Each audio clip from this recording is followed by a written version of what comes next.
Noticias de última hora. Encaminan un juicio electoral en contra de la vicepresidenta Verónica Abad, impulsado por el consejero de Participación Juan Guarderas. El proceso se prevé iniciar en medio del desarrollo de las elecciones presidenciales del 2025, en las que Daniel Noboa no descarta lanzar su candidatura. El vocal del Consejo de Participación Ciudadana y Control Social Juan Guarderas Cisneros prepara una denuncia contra 3 actores políticos, entre ellos, la vicepresidenta de la República, Verónica Abad Rojas. Para este jueves, el vocal del Consejo de Participación Ciudadana y Control Social Juan Guarderas convocó a una declaración de prensa para anunciar un juicio electoral en contra de Guillermo Churuchumbi Lechón, coordinador nacional de Pachacutic y ex candidato a la prefectura de Pichincha, Francisco Suárez Abril, ex candidato a prefecto de Tungurahua por el Partido Izquierda Democrática, quienes participaron en los comicios seccionales de febrero de 2023.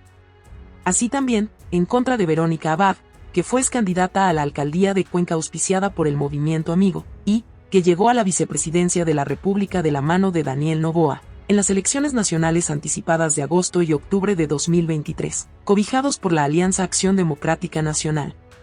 Aún se desconoce cuáles serían las aparentes infracciones electorales sobre las que Guarderas impulsará su juicio electoral, pero extraoficialmente se conoce que sería por presunta precampaña electoral. Su denuncia se da en un contexto de ruptura de relaciones entre Daniel Noboa y Verónica Abad, quien fue enviada a Tel Aviv, Israel, como embajadora por la paz para el conflicto con Palestina, desde inicios de su administración en diciembre del 2023. A lo que se suma el desarrollo de las elecciones generales del 2025, en las que el Consejo Nacional Electoral se prepara a calificar el movimiento político Acción Democrática Nacional fundado por Daniel Noboa para viabilizar su candidatura a la presidencia de la República. El Código de la Democracia en el segundo inciso del artículo 93 determina que los dignatarios que opten por la reelección inmediata al mismo cargo deberán hacer uso de licencias sin remuneración desde el inicio de la campaña electoral. En ese sentido, Noboa deberá encargar sus funciones para dedicarse a la campaña y, según la Constitución, quien ejerza la vicepresidencia de la República lo reemplazará ante la ausencia temporal o definitiva del primer mandatario. Seguimos con las noticias. Movimiento Construye requiere a la Fiscalía General que investigue a José Serrano, Pedro Solines, Diego Sánchez y Carlos Polit. La organización política puso en conocimiento una noticia criminis a la Fiscalía para que indague hechos mencionados en el juicio a Polit en Estados Unidos. El movimiento político Construye pidió a la Fiscalía General del Estado que inicie de oficio una investigación en contra de actores políticos y económicos mencionados en la investigación en Estados Unidos por lavado de dinero que se siguió en contra del excontralor del Estado ecuatoriano, Carlos Polit Fagioni. El exasambleísta y parte de Construye, Jorge Pinto Dávila, junto con varios asambleístas acudieron este 15 de mayo de 2024 a la Fiscalía General para ingresar un oficio en el que ponen en conocimiento de su titular, Diana Salazar Méndez, una noticia criminis para que se investigue a Carlos Polit Fagioni, excontralor del Estado, que fue sentenciado por el delito de concusión por su vinculación en el caso Odebrecht en Ecuador y procesado en Florida, Estados Unidos, por lavado de dinero y a la espera de su sentencia. También en contra del exministro del gobierno de Rafael Correa y exasambleísta José Serrano Salgado y Pedro Solines Chacón, exsuperintendente de compañías, de bancos, exsecretario de la Administración Pública en el régimen de Correa, y actual alcalde de Milagro, Guayas, por el movimiento correísta Revolución Ciudadana, que fueron mencionados en el juicio que enfrentó Polit en los tribunales norteamericanos. Así también a Diego Sánchez Silva, empresario de seguros y reaseguros y quien develó en la Corte de Florida presuntas asignaciones de dineros a Serrano y Solines. Pinto solicitó a la Fiscalía que investigue a los ciudadanos por presunta delincuencia organizada y cohecho o, al contrario, de existir una acción en curso, se requiera cooperación internacional con los tribunales de Florida. Esta cooperación es crucial para la investigación de los presuntos delitos que involucrarían a Pedro Solines Chacón, Diego Sánchez Silva y José Serrano Salgado. Además, que los hechos que motivan esta solicitud fueron descubiertos inicialmente en territorio estadounidense y consideramos que la colaboración entre nuestras naciones será esencial para el esclarecimiento completo de los eventos y para la recuperación de pruebas y activos potencialmente involucrados en el caso, informó Pinto. Seguimos con las noticias. Lenín Moreno reacciona a los presuntos planes de Rafael Correa revelados del caso Encuentro. Recibo amenazas permanentes. La transcripción de un audio hallado por la Fiscalía menciona que Correa habría planeado encarcelar a Moreno y armar un amotinamiento. Correa lo negó. El exmandatario Lenín Moreno Garcés no tardó en reaccionar frente a las últimas revelaciones del caso Encuentro. Sabía que extirpar el socialismo del siglo XXI del Ecuador y evitar que seamos otra Venezuela tendría un costo muy alto para mi vida, publicó en su cuenta de X. Moreno adjuntó a su comentario la transcripción de un audio hallado en las investigaciones del caso Encuentro, que fue publicada esta semana por la Fiscalía General del Estado. Según el documento, el general de policía en servicio pasivo Víctor Arauz afirmó que el expresidente Rafael Correa Delgado le confesó que planeaba encarcelar a Moreno y a varios de sus altos funcionarios, como María Paula Romo, Juan Sebastián Roldán y Andrés Michelena, para luego armar un amotinamiento. Además, el oficial manifestó que Correa le había ofrecido una candidatura de la Revolución Ciudadana. En el diálogo participó una persona más, cuya identidad se desconoce. La conversación se dio el 7 de octubre de 2022 en el domicilio del empresario Naim. Correa negó que esa información sea real a través de una publicación en su cuenta de X, otra cortina de humo de Fiscalía y la mafia mediática, acusó. En su publicación, Moreno agregó, la persecución empezó desde el día 1 de mi gobierno, cuando Ronnie Aliaga inició la denuncia en mi contra, y hasta hoy han puesto denuncias sin argumentos para tratar de llevarme a la cárcel y asesinarme. Esa siempre fue su intención y por eso recibo amenazas permanentes. Moreno está siendo procesado dentro del caso Sinohidro por presunto cohecho. Según la tesis de la Fiscalía, el exmandatario se habría beneficiado de un soborno de 76 millones por el contrato para la construcción de la hidroeléctrica Coca-Cola-Sencuero. La Fiscalía procesó a 40 personas por ese caso, pero anunció que acusaría a 25, entre ellas el exmandatario, su esposa, una hija, 2 hermanos y una cuñada. El proceso se encuentra detenido. Desde julio del año pasado se espera la instalación de la audiencia preparatoria de juicio. 7 acusados en el caso Encuentro. La Fiscalía procesó a 10 personas dentro del caso Encuentro, por presunta delincuencia organizada. De acuerdo con la tesis de la Fiscalía, existió una organización criminal que habría sacado provecho económico ilegalmente de 3 instituciones públicas, la Corporación Nacional de Electricidad, NEL, el Servicio Nacional de Aduanas, SENAE, y Ban Ecuador. La audiencia preparatoria de juicio quedó convocada para el próximo 26 de junio. La Fiscalía adelantó que acusará a 7 de los 10 procesados: Danilo Carrera Drouet, cuñado del expresidente Lasso; Hernán Luque Lecaro, expresidente de la empresa pública Coordinadora de Empresas Públicas, EMCO; Antonio Clemente I.M., exgerente de CNEL; Gabriel Nain M.V., Leonardo Héctor C.A. y las empresarias Karen Leonor C.O. y Erika Tatiana F.M. Los 3 investigados que no recibirán acusación son Jorge O.C., Roberto B.Z. y Julio César L.B. En más noticias. Hasta 30 años de cárcel para delitos como asesinato, sicariato, trata de personas y secuestro extorsivo plantea Daniel Noboa en proyecto enviado a la Asamblea Nacional. El Ejecutivo debe cumplir con el mandato popular de la pregunta G, en la que ganó el sí el 21 de abril. 10 delitos tipificados en el COIP tendrán nuevas penas. Penas de hasta 30 años en delitos vinculados con la delincuencia organizada, como asesinato, sicariato, trata de personas y secuestro extorsivo, determinó el gobierno de Daniel Noboa en el proyecto de ley para fortalecer la lucha contra el crimen organizado que envió a la Asamblea Nacional el lunes, 13 de mayo, tras el respaldo mayoritario de la población en el referéndum y consulta popular celebrado el pasado 21 de abril.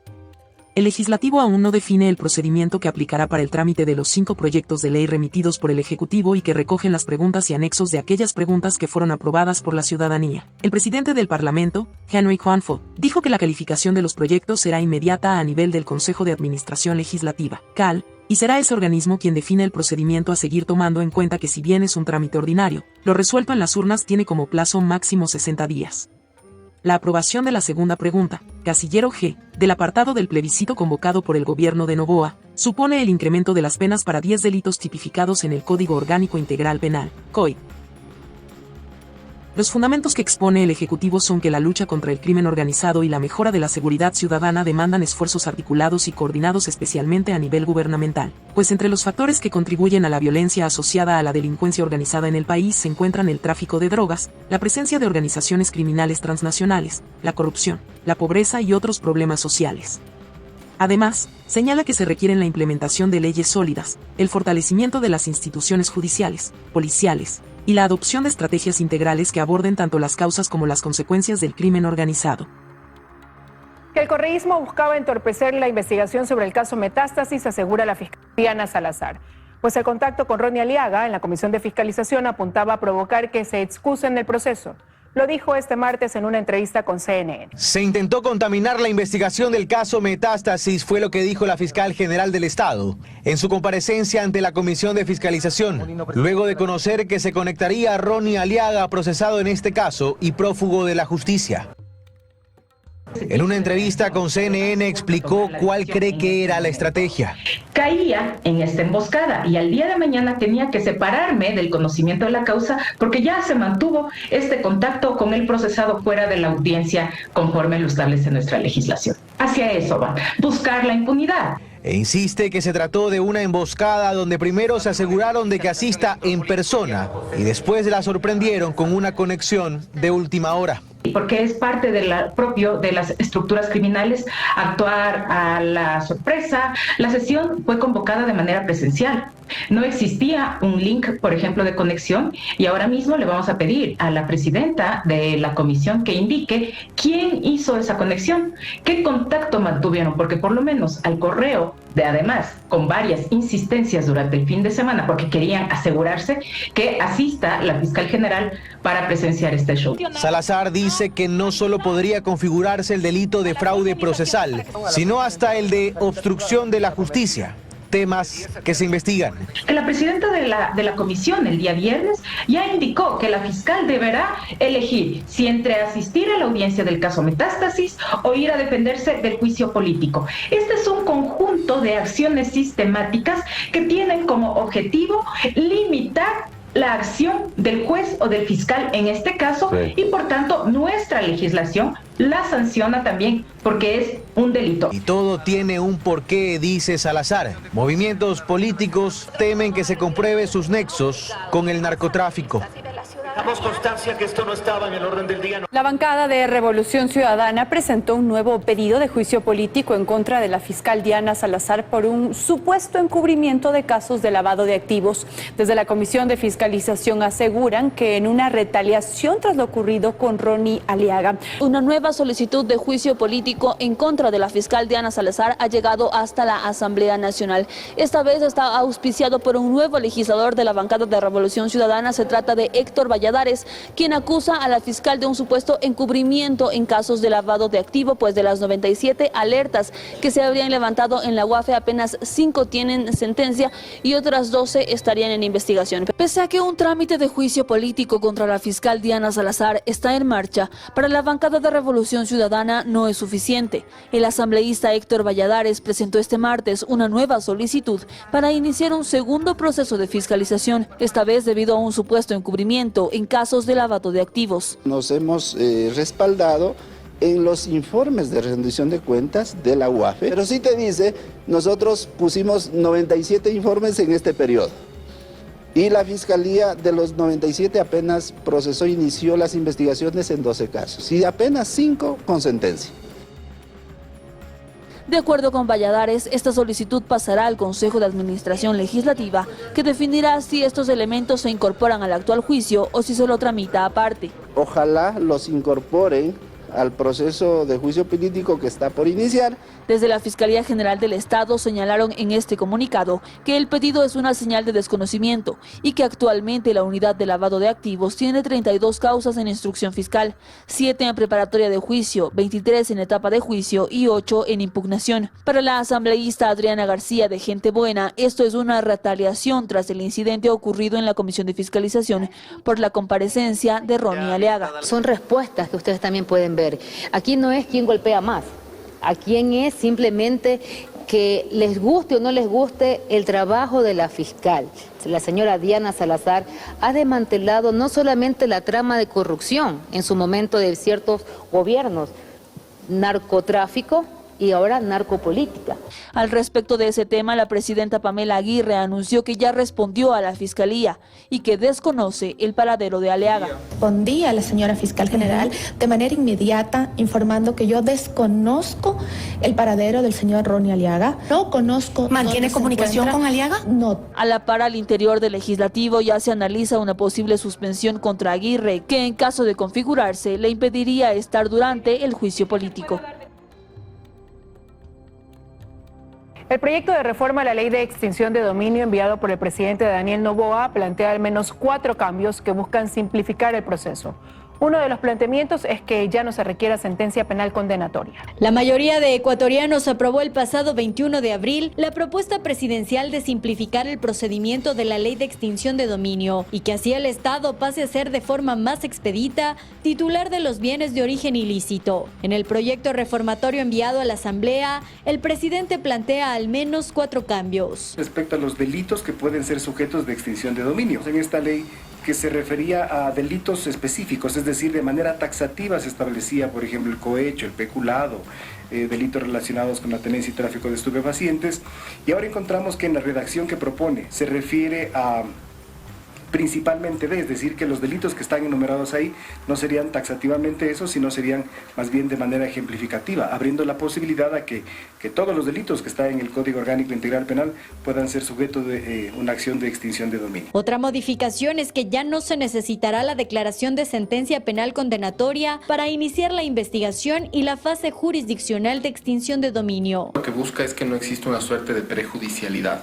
es decir, que no necesariamente para extinguir el dominio de patrimonio mal habido, yo haya tenido que obtener una sentencia penal previa. Además, se busca modificar los tiempos de las fases del procedimiento. Por ejemplo, la fase de investigación pasaría de 6 meses a 2 meses, mientras que la fase judicial tiene una modificación aún más profunda. Antes usted tenía para contestar la demanda y bien podía contestarla o no, y el efecto jurídico es que se continúa el proceso con los tiempos regulares. Lo que señala ahora el presidente Noboa es que una vez citado con la demanda, la persona a quien se le acusa ha obtenido el patrimonio de manera ilícita, si no llega a contestar la demanda, se entiende básicamente que ha aceptado y el juez tiene que dictar sentencia extinguiendo el dominio de los bienes. La Asamblea tiene 60 días para tramitar este y los otros 5 proyectos reformatorios enviados la noche del lunes.